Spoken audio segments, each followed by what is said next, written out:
प्रजाति silver backed शेवरटेन या Vietnam mouse dear के नाम से जानी जाती है। लेकिन जैसे जैसे समय बीतता गया इसका दिखना भी कम हो गया और साल 1900 के बाद ऐसा समय भी आया जब ये जीव पूरी तरह से विलुप्त हो गया। वैज्ञानिकों की माने तो ये हिरण शिकार होने या फिर इसके घरों के खत्म होने के कारण इस धरती से पूरी तरह गायब हो गया था। लेकिन 30 सालों के बाद फिर से इस प्रजाति के एग्जिस्टेंस ने सभी को बहुत हैरान कर दिया। हालांकि अब भी सिल्वर बैक्ड शेवरटेन का नाम और इसे विलुप्ति की कगार पर पहुंच चुके जानवरों में जगह दी गई है।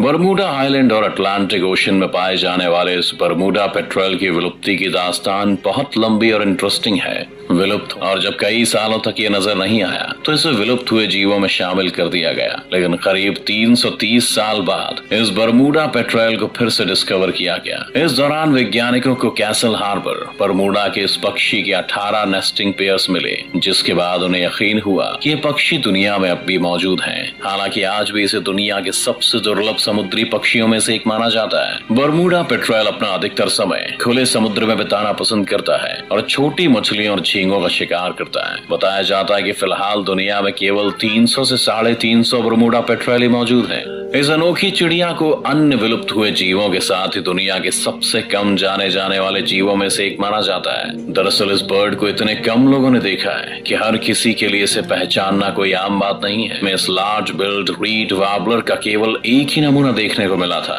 जिसके बाद ये फिर से सबकी आंखों से गायब हो गया और वैज्ञानिकों ने इसे भी विलुप्त जीवों की लिस्ट में डाल दिया। लेकिन साल 2006 के दौरान थाईलैंड में फिर से एक डीएनए सामने आया और जब इसे लार्ज बिल्ड रीड वार्बलर से मिलाया गया तो वहाँ इसके होने की पुष्टि की गई थी। यही नहीं, इस घटना के 2 साल बाद थाईलैंड में किसी और जगह इसके पाए जाने की खबर सामने आई थी। सीलाकांत नाम की इस मछली की कहानी तो वाकई में चौंकाने वाली है। दरअसल कई लाखों सालों पहले ही ये मछली विलुप्त मान ली गई। इसे साउथ अफ्रीका की एक नदी चालुमना के किनारे पर देखा गया। इसे लेकर कहा जाता है कि सीलाकांत का अस्तित्व लगभग 65 मिलियन साल पहले डायनासोर के साथ ही खत्म हो गया था। लेकिन ये जिंदा कैसे है, ये आज तक किसी को भी समझ नहीं आया। सीलाकांत के बारे में बता दें कि ये करीब 100 साल तक जिंदा रह सकती है और पानी में करीब 300 फीट की गहराई तक गोता लगा सकती है। इसे दुनिया के सबसे बड़े जबड़ों वाली मछलियों में से एक माना जाता है और इसकी खासियत के चलते ये अपने मुंह को बहुत चौड़ा कर बड़े शिकार को भी खा सकती है। इस दुर्लभ मछली का एक वयस्क नमूना national museum of natural history में भी मौजूद है। अराकन फॉरेस्ट टर्टल का संबंध म्यांमार से माना जाता है। ये फिर से चाइना के फूड मार्केट में देखने को मिला और सभी को यकीन हुआ कि ये प्रजाति अभी विलुप्त नहीं हुई है। बताया जाता है कि ये कछुए मूल रूप से वेस्टर्न म्यांमार की पहाड़ियों में पाए जाते थे, लेकिन लोगों ने इसका इस्तेमाल चिकित्सा के कई कामों में किया और इस कारण इसकी जनसंख्या में गिरावट आने लगी। इसके अलावा लोगों में इसकी मांग खाने को लेकर भी बहुत है, जिसके चलते एशिया के ब्लैक मार्केट में इसको अत्यधिक मात्रा में बेचा व खरीदा जाता है। इसलिए जीव फिर से गंभीर रूप से विलुप्त होने की कगार में पहुंच गया है। धरती पर मिले इसके अवशेषों के आधार पर की गई थी और जब इसके बाद ये कहीं देखने को नहीं मिला तो इसे विलुप्त मान लिया गया। लेकिन वैज्ञानिकों के द्वारा साल 1975 में पराग्वे के चाको में एक जीवित चकोन पेकरी देखा गया, जिसने सबको आश्चर्य में डाल दिया। काफी हद तक किसी सूअर की तरह दिखने वाला ये चकोन पेकरी टगुआ के नाम से भी जाना जाता है, जो सदर्न ब्राजील, बोलीविया, अर्जेंटीना, चाको में देखने को मिल सकते हैं। कभी विलुप्त हो चुके इस जीव की संख्या आज धरती पर 3000 तक पहुंच चुकी है। इसके मुंह के आगे का हिस्सा थूथन कहलाता है, जो काफी सख्त होता है और इसकी मदद से कांटेदार झाड़ियों और पौधों को भी खा सकता है। वहीं इनके शरीर की बात करें तो इसकी पीठ पर गहरे रंग की धारियां,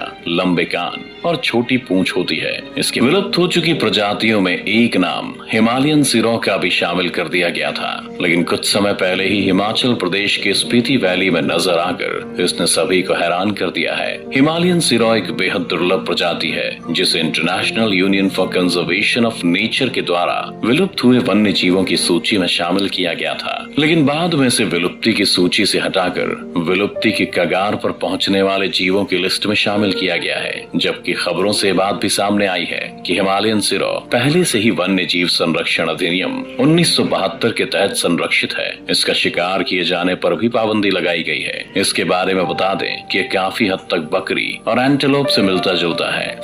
ला गोमेरा जायंट लिजर्ड के नाम से जानी जाने वाली ये छिपकली भी एक समय विलुप्त हो चुकी थी और लोगों ने मान लिया था कि शायद ही हम कभी इसे देख पाएंगे। छिपकली ने सामने आकर सबकी आंखें खोल दी। इस छिपकली को एक स्पेनिश बायो के ला गोमेरा जायंट लिजर्ड की प्रजाति अफ्रीका के ला गोमेरा आइलैंड पर पाई जाती है। हालांकि ये काफी लंबे समय तक विलुप्त रही, लेकिन इनकी देखभाल और सुरक्षित किए जाने पर अब इनकी संख्या बढ़कर 400 पर पहुंच गई है। लेकिन इसके बावजूद भी इन ला गोमेरा नीले और हरे रंग के शरीर वाले इस पक्षी को टकाई के नाम से जाना जाता है। दिखने में काफी खूबसूरत इस पक्षी का शिकार किए जाने के चलते इसकी संख्या में काफी गिरावट आई और इसके साथ ही इंसानों के विकास के कारण इसके घर भी नष्ट होने लगे। लेकिन करीब 50 सालों के बाद ये पक्षी मर्चिसन माउंटेन्स के पास घास के मैदानों में देखा गया और अब इन्हें न्यूजीलैंड के फियोर्डलैंड नेशनल पार्क में देखा जाता है। इन पक्षियों की एक और खास बात है कि पंख होने के बावजूद भी उड़ने के बजाय अपने पंखों का इस्तेमाल केवल अपना प्रेम या गुस्सा दर्शाने के लिए ही करते हैं और इसके चलते ही ये भी